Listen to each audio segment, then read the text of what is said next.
Es común escuchar que se diga que, pues en este mundo, pues sí existe el mal y existe el bien, y que siempre hay una lucha constante, ¿verdad? Una lucha constante entre el bien y el mal. Eso es muy común estarlo escuchando. Y cuando se profundiza un poquito en esto, pues habrá algunos que piensan, ¿verdad? Porque habrá muchos que dicen hay bien, hay mal y hay una lucha entre el bien y el mal y no necesariamente son creyentes en Dios, pero pues muchos aún de los que sí lo son, pues dicen esto, hay una lucha entre el bien y el mal. Pareciera como que la idea es que, como que si Dios estuviera luchando contra el diablo, ¿sí? Están ellos ahí luchando, está Dios ahí jugando fuercitas contra el diablo, a ver quién puede más. Pero saben, esa idea es equivocada. Eso no es así. No es así. No podría haber una lucha, porque Satanás definitivamente no se asemeja en nada a Dios. Entonces, no es así. No hay una lucha. Dios es el soberano. Y su plan, el plan que él tiene, ese plan se va a cumplir. Dios es el vencedor y las cosas hoy en día y siempre, a través de toda la historia, las cosas se desarrollan como Dios lo ha dispuesto. Por muy sin sentido para la mente humana, por muy sin sentido que parezca para la humanidad, y aún, ¿saben? Aún por sin sentido que sea para los hijos de Dios. Pero su plan se va a cumplir. Dios está desarrollando su programa y al final todo se va a cumplir, como Él ya lo dispuso. Es en este sentido en el que sigue la historia del desarrollo del Evangelio allí en el libro de los Hechos, libro sobre el cual estamos predicando. Hoy nos corresponde ver el capítulo 12, del cual leímos una pequeña porción del principio, una pequeña porción del final, pero vamos a meditar en todo el capítulo 12 del libro de los Hechos, donde nos vamos a dar cuenta que es Dios el que está actuando soberanamente. Y vamos a dividir la predicación en dos partes solamente, en dos puntos. Y el primero de ellos es Jacobo y Pedro, dos situaciones opuestas. Jacobo y Pedro, dos situaciones opuestas, versículos 1 al 17. Y en esta historia, en la historia de este capítulo 12 de Hechos, van a aparecer tres personajes: Herodes, Jacobo y Pedro. Y dice en el versículo 1, en aquel mismo tiempo el rey Herodes, y seguramente que el nombre nos es muy, muy familiar, ¿no es cierto? Herodes, el rey Herodes. Pero debemos saber que en los relatos del Nuevo Testamento, los relatos del libro de los Evangelios y del libro de los Hechos, aunque el nombre se repite, no es el mismo personaje. No es el mismo personaje. Aquí aparece 12:1, el rey Herodes. Este rey Herodes de nuestro relato de hoy no es Herodes el Grande, el que aparece allá en Mateo capítulo 2. Aquel rey que fue el que estaba cuando el Señor Jesús nace. Aquel que recibe a los magos de Oriente allá en Jerusalén y que los envía, ¿se acuerdan? A que busquen al niño que acaba de nacer para que lo vaya a adorar, y que después, cuando es burlado por los magos, manda matar a todos los niños menores de 2 años de allá de Belén. Mateo capítulo 2. Ese no es este mismo, ¿sí? Aquel de Mateo 2 es Herodes el Grande, el primer Herodes de toda una dinastía de Herodes que gobernaron al pueblo judío. Bueno, este no es Herodes el Grande. Este Herodes de 12:1 que estamos viendo tampoco es Herodes Antipas, el tetrarca. Ese Herodes Antipas es el que encarceló y decapitó a Juan el Bautista. ¿Se acuerdan? Mateo capítulo 14. Es el que recibió al Señor Jesús cuando lo estaban juzgando, que Pilato se enteró, dice que estaba Herodes allí en Jerusalén y por eso se lo mandó.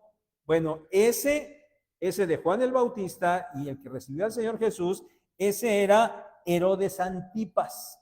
No es el que tenemos aquí.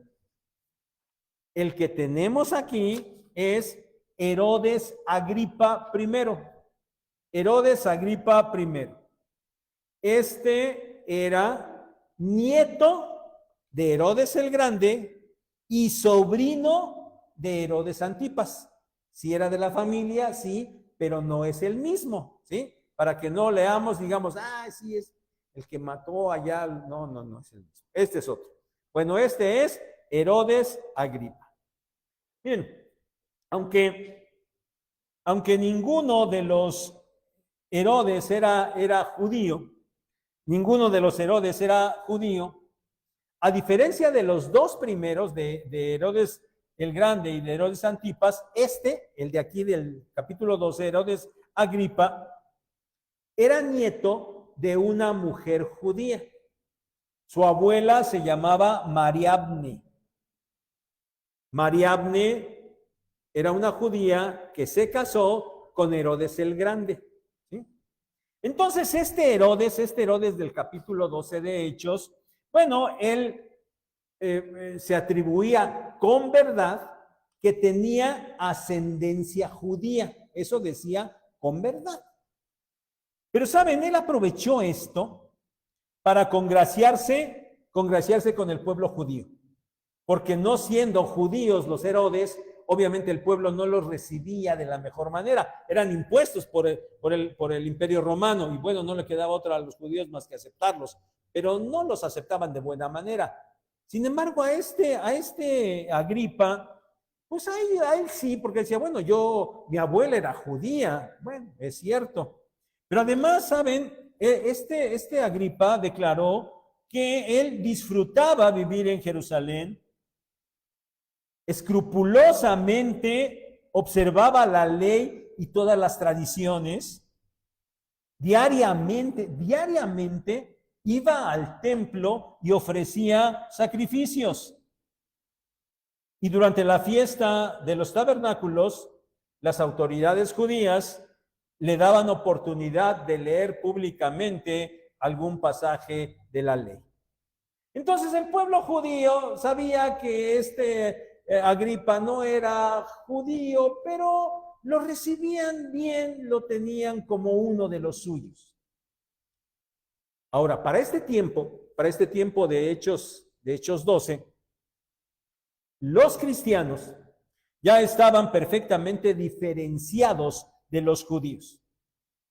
Ya no eran los cristianos, el grupo cristiano ya no era una secta del judaísmo, ya estaban perfectamente diferenciados. Ellos tenían una fe diferente. Ellos creían en un hombre que pretendió ser, según los judíos, pretendió ser el Mesías, pero que no lo era y que finalmente había sido crucificado.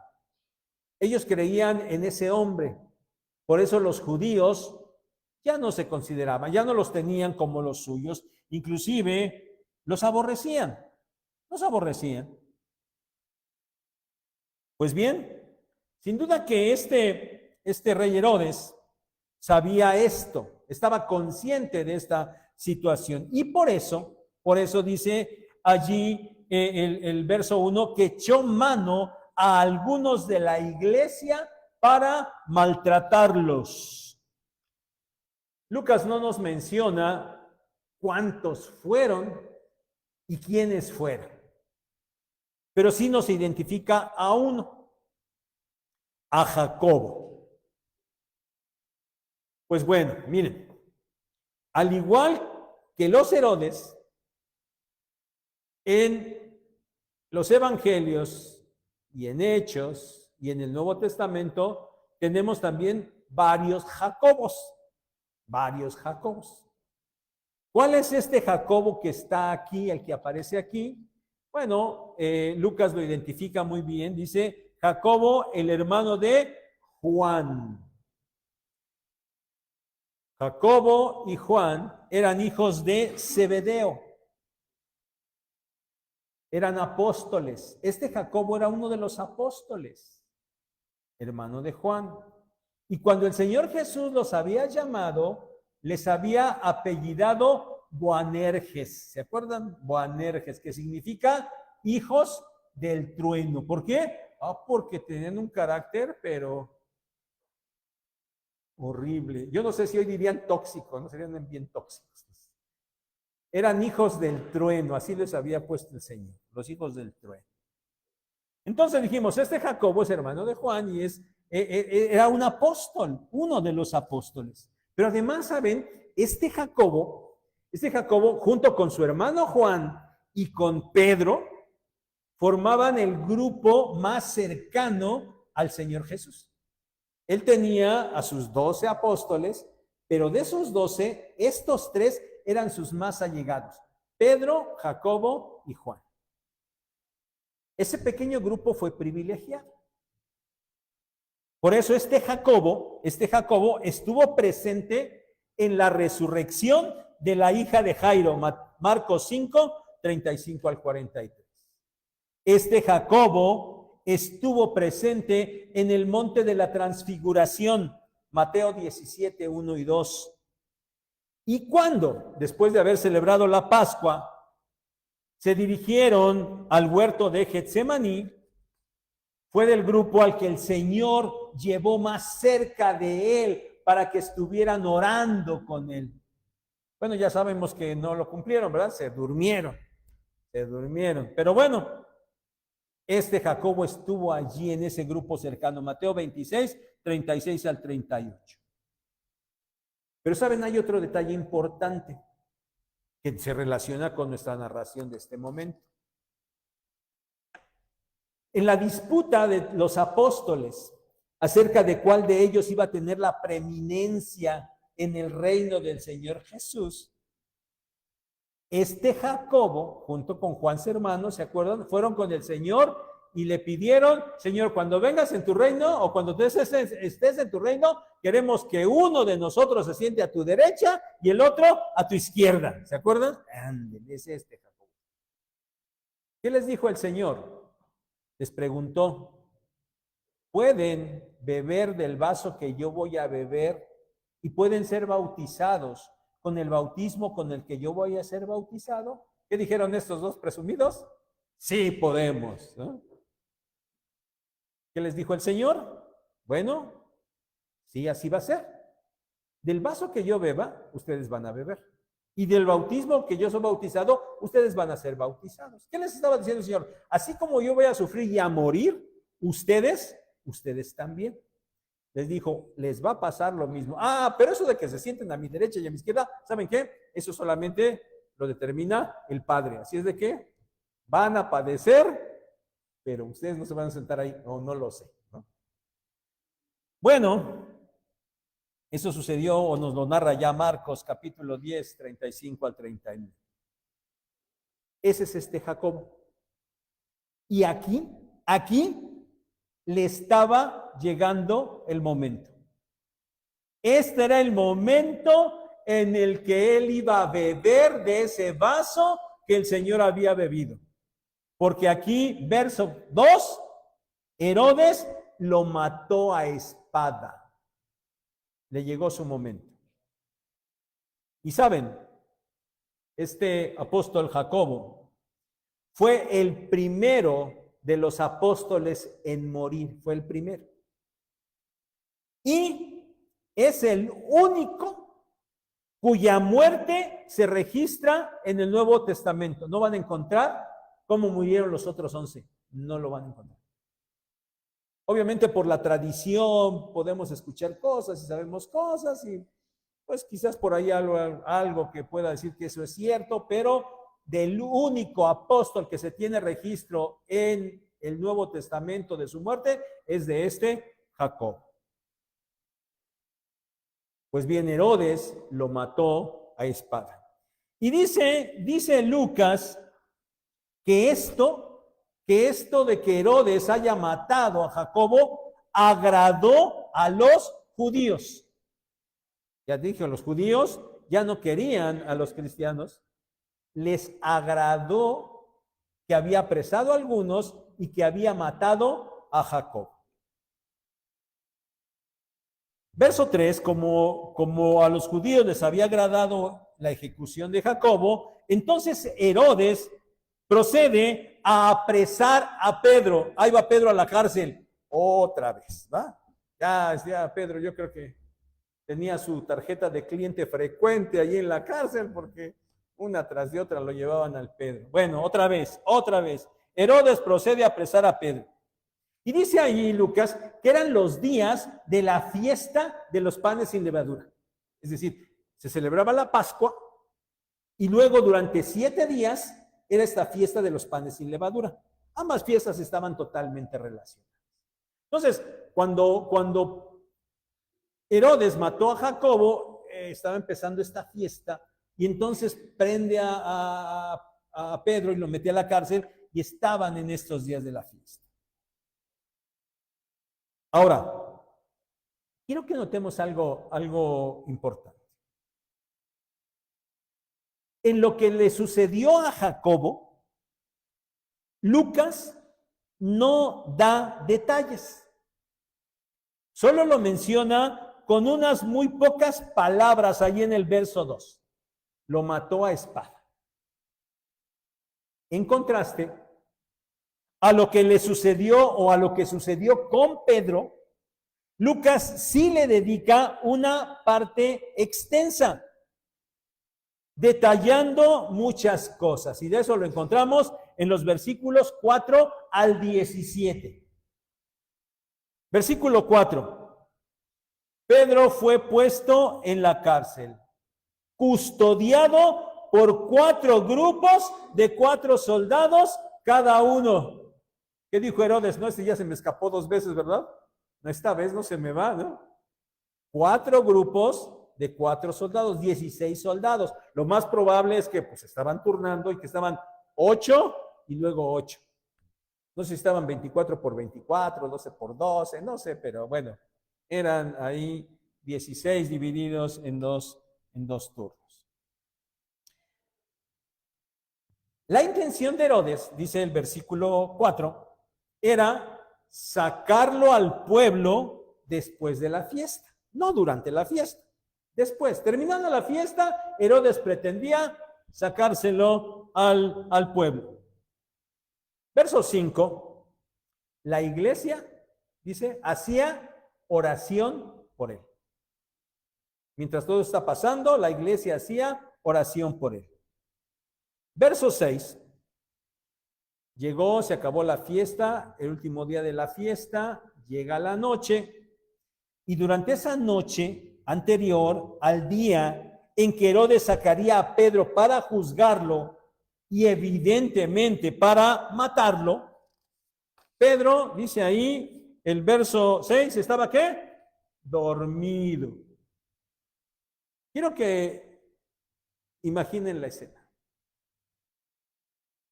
Pedro está en la cárcel.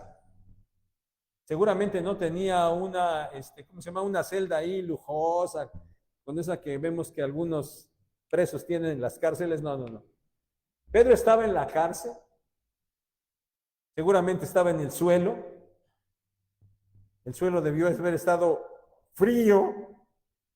Y además estaba encadenado a 2 soldados. Tenía 2 soldados juntos y estaba encadenado a ellos. Y al otro día lo iban a matar. ¿Y Pedro qué estaba haciendo? Estaba durmiendo. Durmiendo plácidamente y profundamente. ¿Cuánta paz hay en Pedro.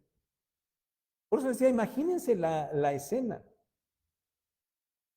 Y Pedro está en una paz inigualable. Pedro está durmiendo. Verso 7. Y de repente se presenta un ángel, dice, y una luz resplandeció en toda la cárcel. Empiezan los hechos milagrosos de la liberación de Pedro. Se presenta el ángel y una luz resplandeciente se presenta en toda la cárcel. ¿Y Pedro? Pues Pedro ni aún así despertó, ¿eh? Pedro seguía durmiendo. Por eso dijo que el ángel tuvo que despertarlo tocándolo en el costado. Yo no sé si fue, le dijo, Pedro, Pedrito, despierta. Yo no sé si fue y le dio una patada. Ahora, Pedro, despierta, hombre. No sé, ¿no? Estaba tan profundamente dormido que el ángel tuvo que despertarlo. Y en ese momento, ¿qué sucedió? Dice ahí, cuando el ángel le dijo, despierta, las cadenas se le cayeron de las manos. Siguen los hechos milagrosos. Vayan imaginando la escena. Esto es milagroso.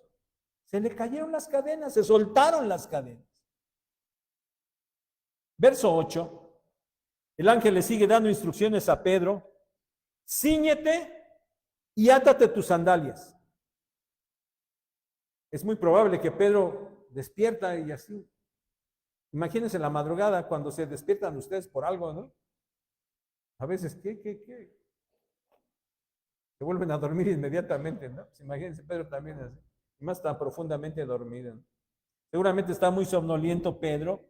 El ángel le dice, cíñete, átate las sandalias. Y luego le sigue dando, y envuélvete en tu manto y sígueme. Verso 9.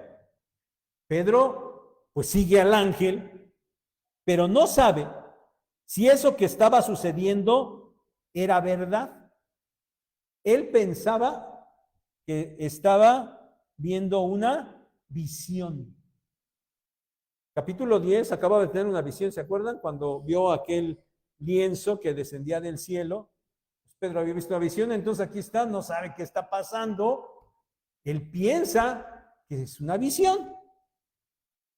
Verso 10. Pasan dos guardias, la primera guardia, la segunda guardia. Lo más probable es que, pues, tenía dos soldados ahí junto, encadenado, eran dos. Estaba una guardia, quizás una puerta interna, quizás ahí había dos soldados, una segunda guardia, otros dos soldados, y en la puerta de hasta afuera, quizás otros dos soldados, 8. Y luego se turnaban y los otros 8. Eso es probablemente como pudo haber estado. Pero entonces, cuando el ángel le dice que lo siguiera, bueno, dice que pasaron dos guardias y llegaron a la puerta de hierro que daba a la calle, ya a la puerta final, a la puerta de salida. Dice que esta puerta se abrió por sí misma cuando ellos llegaron. Me imagino ahí como cuando van al centro comercial, ¿verdad? Que tienen las puertas ahí de cristal cerradas y ustedes se van acercando, tienen los sensores, ¿verdad? Ya eso es bien común. Nos vamos acercando y pasamos como si... Pues algo así debió haber pasado, ¿no? Pero estas puertas no eran de cristal ni ligeritas, eran las puertas de hierro de la cárcel que daban a la calle.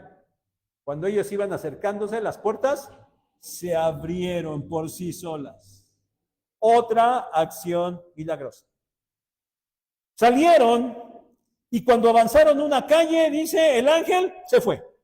Así como había llegado y se había presentado, cuando ya había encaminado a Pedro, el ángel se fue. Él ya había cumplido su tarea. Verso 11.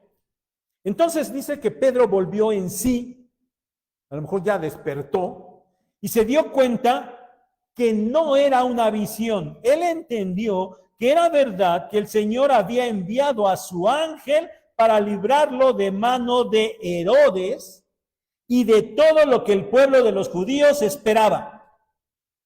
¿Qué esperaba el pueblo judío? Que lo mataran. Eso es lo que esperaba el pueblo, que lo mataran. Pues de eso, Pedro reconoció que el Señor lo había librar. Verso 12. Cuando él consideró esto, dice que Pedro se dirigió a la casa de María. Otro nombre bien común en el Nuevo Testamento, ¿verdad? Bueno, y Marías creo que hay muchísimas más. Entonces, no vamos a analizar a todas las Marías porque no vamos a acabar.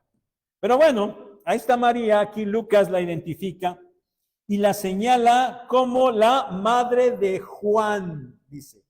La madre de Juan, el que tenía por sobrenombre Marcos, es decir, de Juan Marcos. Ya lo conocemos perfectamente, ¿verdad? Este Juan Marcos, poquitos tiempo después, inició junto con Pablo y Bernabé el primer viaje misionero. Hechos 13, versículos 4 y 5. Pero bien pronto, apenas habían empezado, y este Juan Marcos desertó y se regresó a Jerusalén. Hechos 13:13. Esto le provocó un gran enojo a Pablo. Tal enojo que cuando iban a empezar el segundo viaje misionero, Bernabé quería llevarlo otra vez y Pablo dijo, no, si a las primeras de cambio se nos regresa, ¿para qué lo llevamos? Se pelearon tan fuerte que se separaron. Pablo tomó, acuérdense, a Silas y se fue por su lado, y Bernabé se quedó con Juan Marcos y se lo llevó, ¿verdad? Pero tiempo después, bueno, hubo una reconciliación ahí de Juan Marcos con Pablo. Y ya en el final de la vida de Pablo, allá en su segunda carta, Timoteo 4:11, él pide que venga Juan Marcos, dice, porque me es útil para el ministerio. Ya Juan Marcos había madurado, ya era útil en el ministerio. Este Juan Marcos fue llamado por Pedro, mi hijo. Pedro se refiere a Juan Marcos como mi hijo. Primera carta de Pedro, capítulo 5, verso 13. Este Juan Marcos es el que escribió el segundo evangelio que tenemos ahí en el Nuevo Testamento. El evangelio de Marcos. Ese Marcos es este Juan Marcos. Pues bien, a Juan Marcos lo tenemos bien identificado.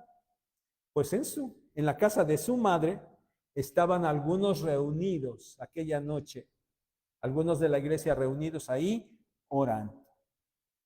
Y por eso cuando Pedro es libertado de la cárcel, se dirige, él sabía que estaban allí, él se dirige a casa de María, donde la iglesia estaba reunida orando. Sin duda, miren, sin duda que ya era una hora muy avanzada de la noche y seguramente o muy probablemente ya más bien era cerca de la madrugada, cerca del amanecer. Ya, vean todos esto, Pedro ya estaba bien dormido, todo esto que está sucediendo, iba para allá, ya pasó mucho tiempo. ¿Qué significa esto? Que la iglesia estuvo prácticamente toda la noche reunida orando por Pedro. Eso es lo que significa. Pues bien, llega versos 13 al 15, llega Pedro ahí a la casa de María y toca la puerta. Dice que sale a atender la llamada una muchacha llamada Rode. Y cuando ella escuchó, reconoció a Pedro por su voz y se puso bien contenta, ¿no? ¡Ay, aquí está Pedro! Pero en vez de abrirle, ¿qué hizo? Lo dejó allá afuera y se regresó luego de la casa y les dijo, oigan, ya está Pedro allí en la puerta. ¿Qué hicieron los hermanos que estaban ahí? No le creyeron. No le creyeron. Le dijeron que estaba loca. A ver, ¿qué no los hermanos estaban orando por Pedro? Y ahora que Pedro llega, no le creen. Bueno, ahorita comentamos eso. Un poquito adelante. Alguien entonces solamente atina a decir, no es Pedro, es su ángel. ¿Qué significa esto? Miren, allí en esos tiempos, en el pensamiento judío se creía que cada uno de ellos tenía un ángel asignado de manera personal. ¿Sí? Cada uno tenía un ángel que lo cuidaba. Ese era el pensamiento de ellos. No quiere decir que sea un pensamiento correcto, no lo es, ¿no? Pero eso creía. Entonces, por eso, y pensaban que ese ángel, si era necesario, inclusive tomaba la apariencia física de aquel al que le tocaba cuidar. Por eso es que alguien por ahí dijo, no es Pedro, es su ángel, ¿no? Su ángel que tomó la forma y la voz de Pedro, pero no, es su ángel. Bueno, nada más como un brevísimo paréntesis, nosotros sabemos, sí, que cada uno de nosotros creyentes tengamos un ángel asignado que ande aquí atrás de nosotros cuidándonos. Bueno, eso no es así. Sin embargo, lo que sí es verdad, porque lo encontramos ahí en Hebreos 1:14, es que los ángeles están para el servicio a favor de los herederos de la salvación. Sí, los ángeles nos pueden cuidar en situaciones, sí, enviados por Dios, sí. O sea, ellos no se mandan solos y andan aquí a través, así, quitándonos las piedritas para que no nos tropecemos. No, eso no pasa, ¿sale? Sin embargo, sí, los ángeles pueden ser enviados por el Señor para servirnos. ¿Cómo? ¿De qué manera? De cosas que a veces ni siquiera estamos conscientes. ¿Sí? Pero de que tengamos uno solo y que no. Eso no pasa. Se cierra el paréntesis breve. Verso 16. Obviamente Pedro se quedó ahí, no le abrieron. Pues Pedro siguió llamando a la puerta. Ábranme, que van a ver que aquí estoy y me van a volver a llevar a la cárcel. Entonces ya ábranme, déjenme entrar. Entonces siguen llamando a la puerta y cuando finalmente le abren y ven que efectivamente es él, entonces dice que se quedaron atónitos, asombrados. Sí era Pedro, sí es Pedro. Lo que mencioné hace un rato sería como lo obvio, ¿no? Cuando nosotros leemos esto, diríamos, oye, los hermanos están orando por Pedro y cuando lo ven, primero les dicen que no lo creen y cuando lo ven, ¡oh! Pues con cuánta fe estaban orando, ¿no? Bueno, dice un comentarista de manera atinada que de ninguna manera nosotros tenemos por qué censurar esta incredulidad o aparente incredulidad de aquellos hermanos. No hay que censurarla de ninguna manera. Más bien, debemos imitar su perseverancia en la oración. Se la pasaron toda la noche orando, por Pedro. ¿Qué es lo que debió haber pasado? Sin duda que estaban orando por él. Acababan de matar a Jacobo. Y ahora Pedro estaba en ese peligro. Seguramente que le estaban pidiendo que el Señor lo librara, que no muriera. Seguramente. Pero ellos a lo mejor esperaban, Señor, mañana danos dinero para ir a pagar su fianza y danos al licenciado adecuado para que lo podamos sacar. O sea, sí querían que saliera así, pero estaban pensando a lo mejor en sus modos, en sus medios, en sus recursos, en sus formas. Ellos no esperaban que Pedro hubiera sido liberado de esa manera tan milagrosa. ¿Estaban orando por eso? Sí. Y el Señor había respondido superando sus expectativas. Verso 17, sin duda que lo vieron, lo reconocieron, quedaron convencidos y empezaron a armar un gran alboroto. Y por eso es que Pedro les hace una señal para que guardaran silencio. Y entonces les cuenta cómo el Señor lo había sacado de la cárcel. Y entonces les pide algo.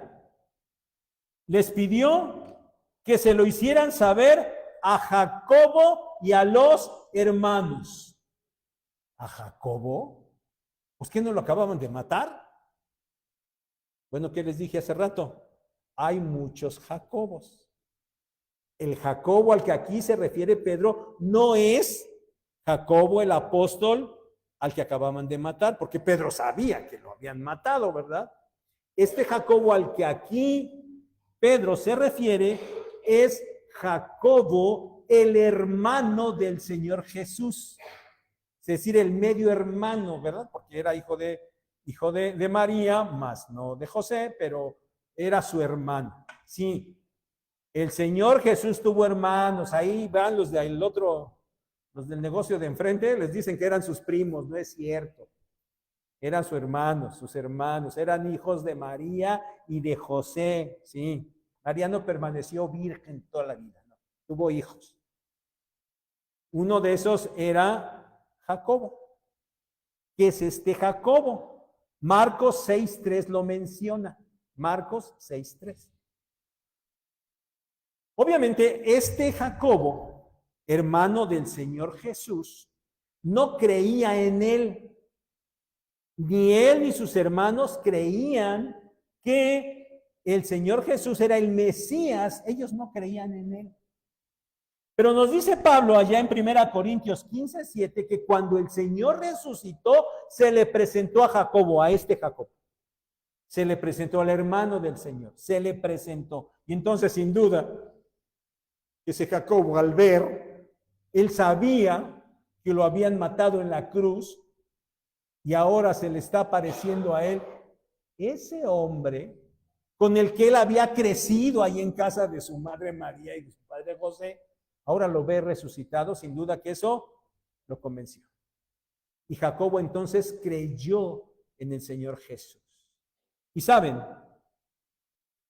para este tiempo, este Jacobo, junto con Pedro y con Juan, eran los líderes de la iglesia de Jerusalén.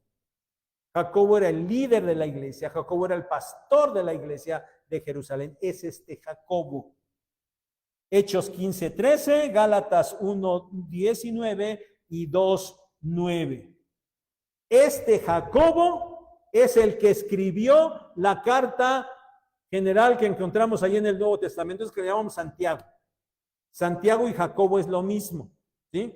Santiago es una, no sé cómo llamarla ahí, por cuestión de la, sí tienen sus nombres técnicos, no los conozco bien, pero un desarrollo en el lenguaje de San Jacobo, que en latín es Santus Jacob. Santus Jacob, entonces San Jacob, y ahí se fue desarrollando hasta que llegó a Santiago. Santiago es San Jacobo, ¿sale? Entonces es lo mismo. La carta que tenemos ahí como Santiago, en realidad es Jacobo. Si ustedes van al texto griego, no dice ahí carta de, ¿cómo se llama? De Santiago, dice carta de Jacobo. Ese Jacobo que escribió esto y que era el hermano del Señor Jesús, ese Jacobo al que Pedro le dice, vayan y avísenle por favor a Jacobo. ¿Por qué? Porque él es el líder de la iglesia, tiene que estar enterado de lo que pasa.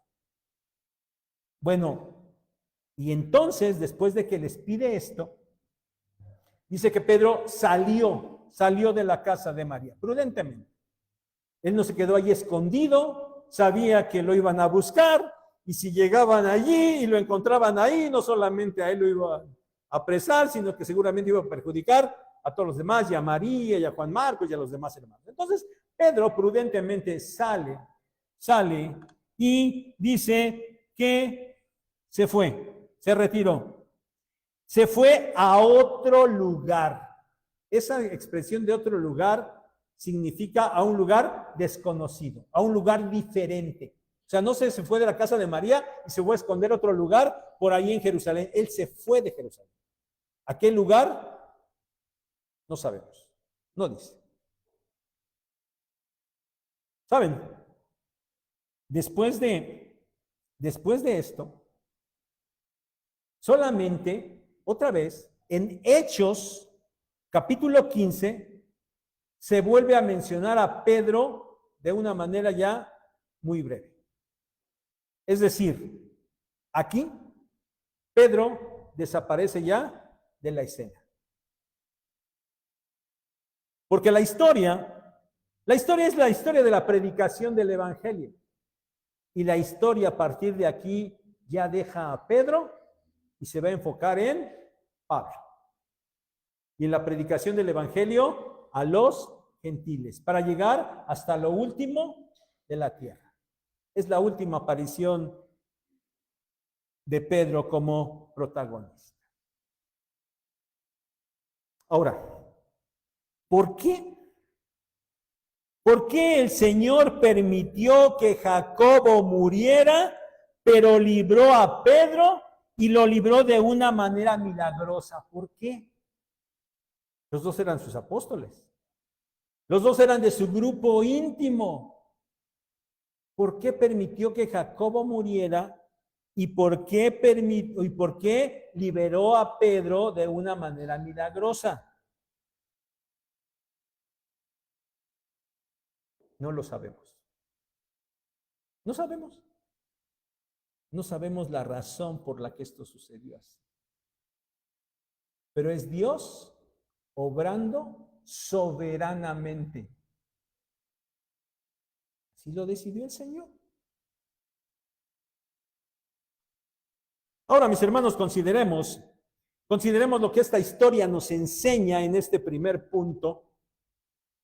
La iglesia sigue padeciendo persecución por causa de su fe y por causa de la predicación del evangelio. Y ahora, en este caso específicamente, está sufriendo el acoso, la persecución del rey gobernante de los judíos, de su propio gobierno, ¿sí? Está recibiendo persecución de su propio gobierno. Y esa persecución ha llegado al punto de que el gobierno ha matado a uno de los líderes prominentes de la iglesia, al apóstol Jacob. Sin embargo, la iglesia notamos que sigue fiel, sigue firme. Evidentemente está predicando el evangelio, está viviendo en comunión y está llevando todos los asuntos en oración a Dios. Encontramos esa iglesia firme, fuerte, unida, orando. Y Dios sigue actuando y actuando de manera soberana. Él permite que Jacobo muera y al mismo tiempo permite que Pedro sea liberado milagrosamente. Ya dijimos, no sabemos por qué fue así. Pero lo que sí podemos asegurar es que Dios está actuando soberanamente, más allá de lo que los creyentes inclusive puedan pensar, imaginar o entender. No entienden, no podemos entender por qué, ni los hermanos seguramente. Pero Dios está actuando de esta manera. Y es que, ¿saben? No se trata de los hermanos en particular. El asunto no tiene que ver con la iglesia. El asunto tiene que ver con Dios, con el Señor, y tiene que ver con su mensaje de salvación, del extendimiento del evangelio. Y los discípulos y los apóstoles iban a padecer por causa de esto, y no les era extraño. El Señor se los había advertido, ¿no es cierto? Si a mí me han perseguido, les dijo, a ustedes también los van a perseguir. Si a mí me han aborrecido, a ustedes también los van a aborrecer. Y saben, va a llegar el momento en que los van a apresar y los van a llevar ante el concilio y los van a matar. Y esa gente va a pensar que matándolos a ustedes está sirviendo a Dios. Eso les va a pasar. No les era extraño, el Señor se los había advertido. Dios sigue actuando soberanamente. Hermanos, ahora, ¿qué implicación, qué aplicación tiene esto que estamos comentando para nosotros hoy en día? Bueno, sin duda que la principal para nosotros es el deber de permanecer fieles, firmes, unidos, en comunión, orando y predicando el mensaje de salvación.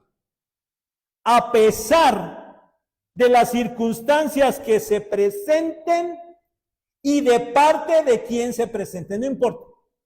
No importa lo que venga y de parte de quien venga, la iglesia, nosotros debemos permanecer fieles, firmes, en comunión, orando y predicando el evangelio.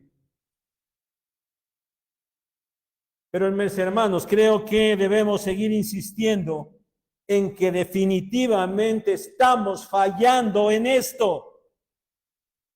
No hemos aprovechado las buenas condiciones que todavía tenemos. decimos y oramos frecuentemente, quien le toca orar al principio o al final del culto, siempre dice, Señor, te damos las gracias porque nos podemos reunir libremente. Sí, tenemos esa libertad plena en este momento, pero no la estamos aprovechando. Porque el objetivo, mis hermanos, no es solo reunirnos para alabar a Dios, sino predicar el evangelio.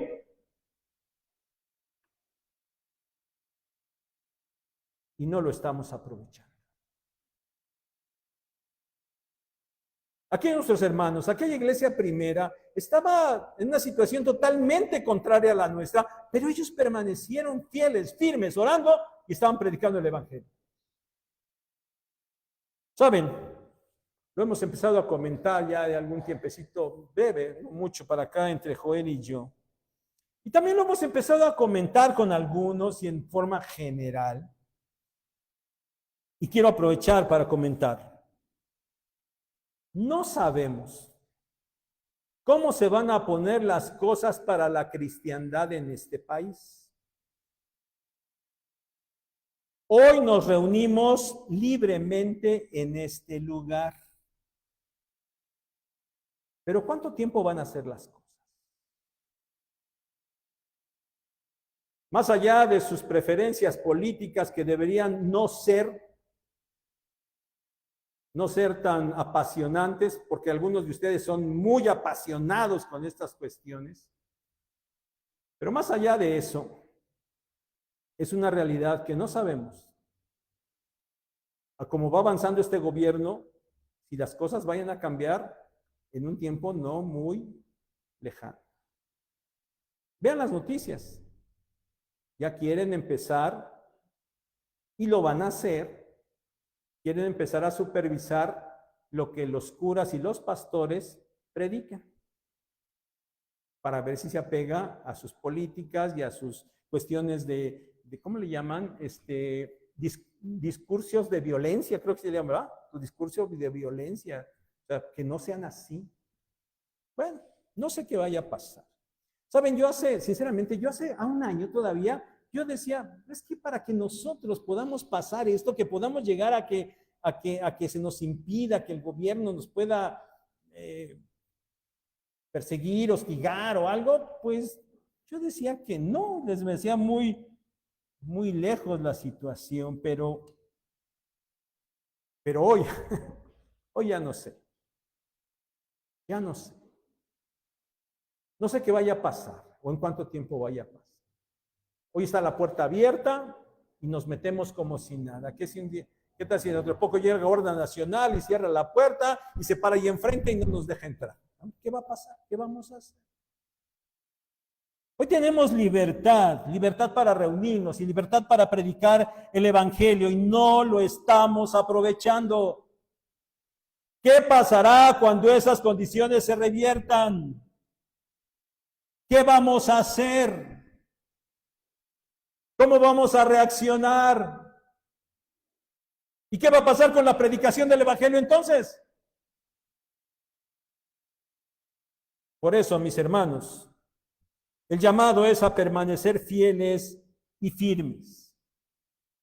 Aun y cuando las cosas se reviertan y lleguemos a un punto en el que no gocemos de la libertad que ahora tenemos, y aún que llegue el punto en que llegáramos nosotros a padecer persecución por causa de nuestra fe, y aunque alguno de nosotros pudiera llegar a ser muerto, nosotros tenemos que llegar a ser firmes siempre.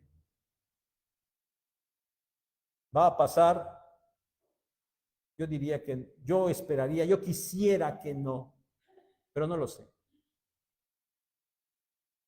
Por eso quiero que lo tomemos en cuenta y que aprovechemos este tiempo para vivir en una comunión correcta y para predicar el evangelio abiertamente ahora que tenemos esa libertad para hacerlo. Punto número 2. La muerte de Herodes, versículos 18 al 25. El relato vuelve a dirigirse allí a Herodes y dice el verso 18, cuando llegó la mañana, después de que Pedro ya había sido libertado durante la noche, llegó la mañana, los soldados en primera instancia se dieron cuenta de que Pedro no estaba. Otra vez ya se nos escapó esto. Otra vez. Y entonces se alborotaron, dice ahí, y no era para menos. Verso 19, obviamente, fueron a informarle a Herodes. ¿Qué hizo Herodes? Mandó buscarlo. Mandó buscarlo seguramente con todos los recursos que tenía a su alcance. Lo buscó seguramente por toda Jerusalén y no lo pudo encontrar. Y entonces mandó llamar a la guardia, aquellos 16 que estaban encomendados a cuidarlo, y los interrogó. ¿Qué dijeron aquellos soldados? Pues obviamente no pudieron decir nada porque no sabían nada. Y entonces Herodes ordenó matarlos. Pero esto no era raro. Ese era el castigo para aquellos a quienes se les escapaba un preso, la muerte. ¿Se acuerdan Hechos 16? El carcelero de Filipos. Está Pedro y Silas allí encarcelados en Filipos. Viene el terremoto y las puertas se abren, y cuando el carcelero llega y ve las puertas abiertas, ¿qué quería hacerse? Matarse. ¿Por qué? Porque dijo, pues ya se escaparon. Y antes de que me maten aquellos, mejor, pues de una vez yo me mato. Ese era el castigo para aquel a quien se le escapaban los presos. Por eso no fue raro. Herodes mandó matar a los guardias. Y sin duda que Herodes quedó totalmente frustrado. Y dice que se fue de Jerusalén y se fue a Cesarea. Verso 20. Sin entrar en detalles, Lucas dice que Herodes estaba enojado con los de Tiro y Sidón. Estas eran dos ciudades que no estaban bajo su jurisdicción, no obedecían a Herodes, no estaban en su territorio. Sin embargo, esas dos ciudades necesitaban de los productos que se generaban en el territorio que sí estaba bajo el dominio de Herodes.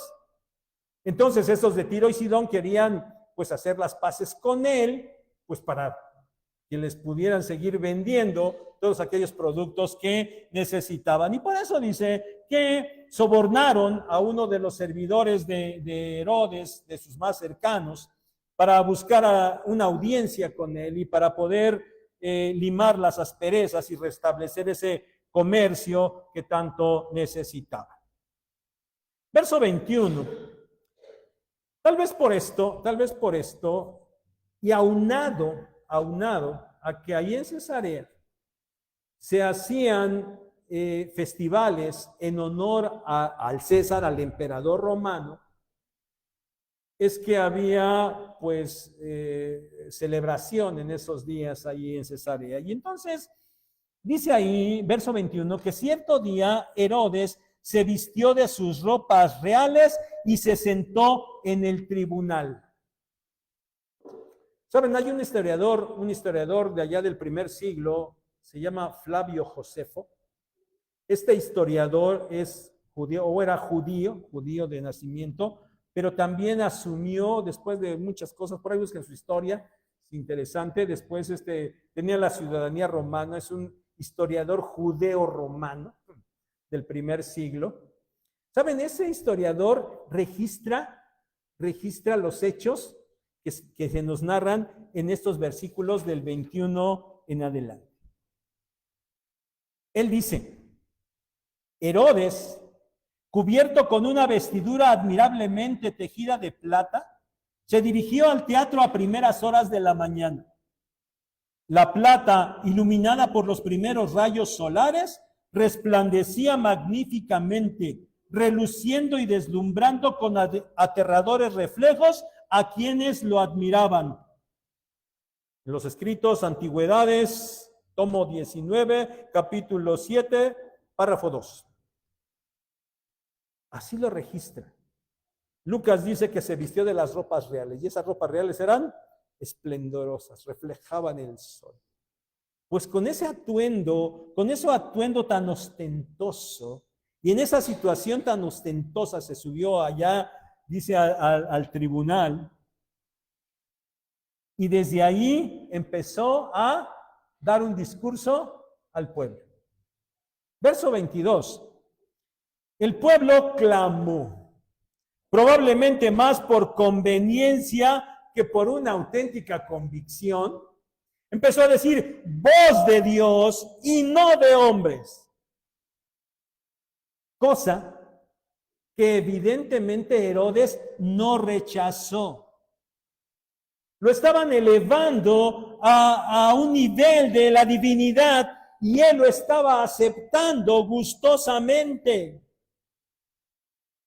Otra vez Flavio Josefo también narra esto mismo. Vean, dice, los aduladores comenzaron a lanzar exclamaciones que no eran nada buenas para Agripa, llamándolo Dios y diciéndole, sénos propicio, y a pesar de que hasta ahora te hemos reverenciado como a un hombre, en adelante te contemplaremos como superior a la naturaleza mortal. El rey, sin embargo, no reprimió ni rechazó la adulación. Miren, que los emperadores romanos lo aceptaran no era raro. Los romanos tenían un número muy grande de dioses, pero ellos mismos, los romanos, se sentían también dioses, se sentían divinos. Entonces, que los emperadores romanos en esa idea y con ese concepto aceptaran estas alabanzas divinas, bueno, no era raro, pero Herodes, si bien no lo creía verdaderamente, por lo menos sí sabía que hay un solo Dios verdadero, el Dios del pueblo judío al que él gobernaba, el Dios al que él mismo adoraba y al que le sacrificaba todos los días en el templo, el Dios del que guardaba la ley. Herodes lo sabía. Por eso, sin duda, que cometía un pecado mucho mayor que el de los emperadores romanos. Verso 23. En ese momento, un ángel del Señor lo hirió porque no dio la gloria a Dios, la aceptó para él. Y dice que expiró comido de gusanos. Qué muerte tan horrenda. Y no es ninguna alegoría ni ninguna ilustración, fue real. La explicación de esto se basa en una enfermedad parasitaria muy fuerte, propia de aquellos tiempos y de las condiciones de aquella región. Sí, había una enfermedad parasitaria que se iba desarrollando ahí dentro y de repente, déjenme decirlo de una manera muy coloquial, explotaba, ¿no? Que los gusanos se desarrollaban, sí, eso es real. No les doy más detalles porque hasta me da no sé qué. Nada más imagínense. Es una enfermedad que sí se venía desarrollando en Herodes. Y en el momento de aquel discurso, cuando está allí aceptando la gloria divina, pues revienta esa enfermedad. Ahora, la muerte no fue inmediata. Y otra vez, Flavio Josefo nos narra que Herodes estuvo sufriendo fuertemente durante 5 días y entonces murió. Esto es lo que escribe él.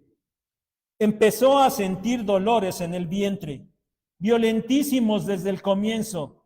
Dirigiéndose a sus amigos les dijo, he aquí que ahora yo, vuestro Dios, me veo obligado a salir de esta vida, pues el destino ha querido probar inmediatamente que eran mentiras las palabras que se acaban de pronunciar. Yo, a quien habéis llamado inmortal, ya estoy en las manos de la muerte. Después de decir estas palabras, su dolor se acrecentó. Se hizo llevar enseguida al palacio.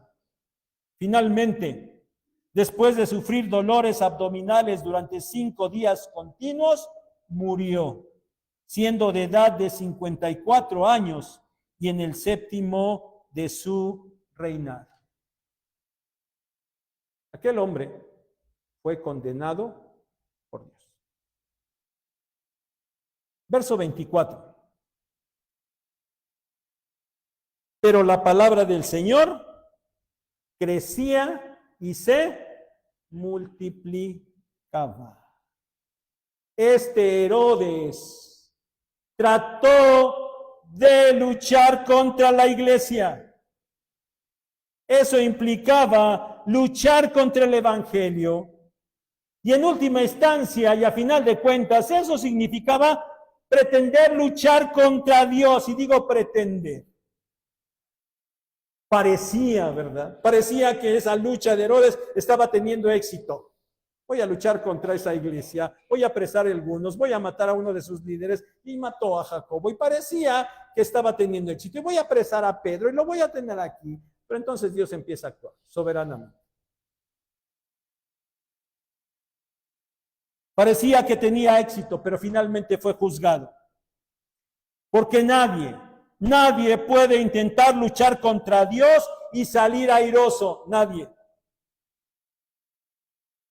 En este caso, Dios mató a ese gobernante, a Herodes, y lo mató de una manera horrenda.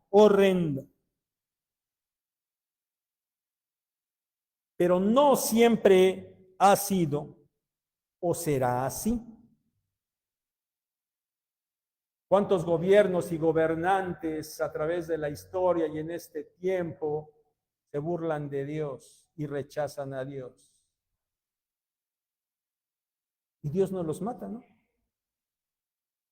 Si así fuera, ya no tuviéramos gobernantes. Esto fuera una anarquía total aquí.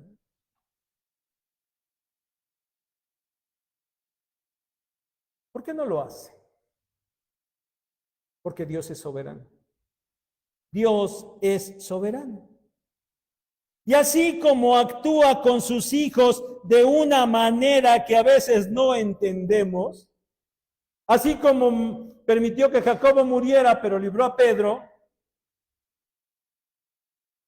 pues así obra también con sus enemigos. A Herodes lo mató. Al faraón lo castigó fuertemente, ¿no? Pero no a todos. Porque Dios es soberano. Y aunque los hombres, el mundo, pretenda luchar contra él, bueno, será inútil, porque al final, él será el vencedor. Y él acabará con todos los que se le oponen, con todos. Y él permite las cosas de esta manera, es en el ejercicio de su soberanía. Pero a final de cuentas, él será el vencedor y acabará con todos sus enemigos. Hermanos, este es el contenido de este capítulo 12 de Hechos. Y como ya les dije, necesitamos nosotros aprender de esa iglesia. Aprender de esa iglesia para permanecer firmes, fieles, orando en comunión y predicando el evangelio.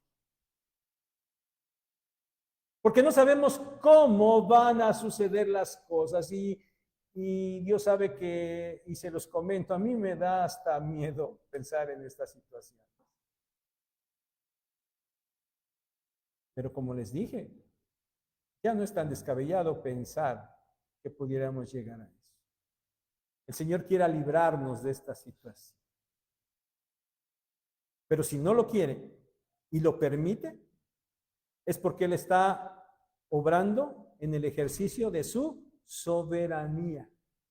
Y lo que nos toca a nosotros es permanecer fieles y firmes y predicando el evangelio siempre.